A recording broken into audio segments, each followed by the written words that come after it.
What is up, you guys? Welcome back. In this video I'm going to show you how to cancel your YouTube Premium subscription or free trial on your iPhone device. That is quite simple and easy to do, so let's begin.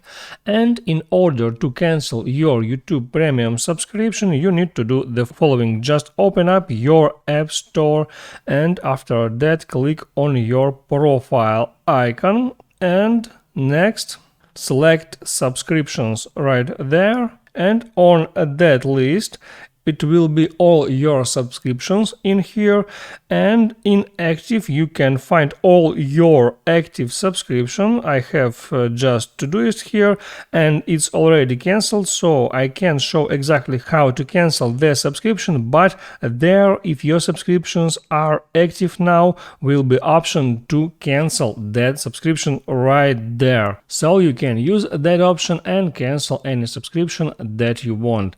I hope this video helped you out. Let me know in the comments below if that works for you, and see you next time.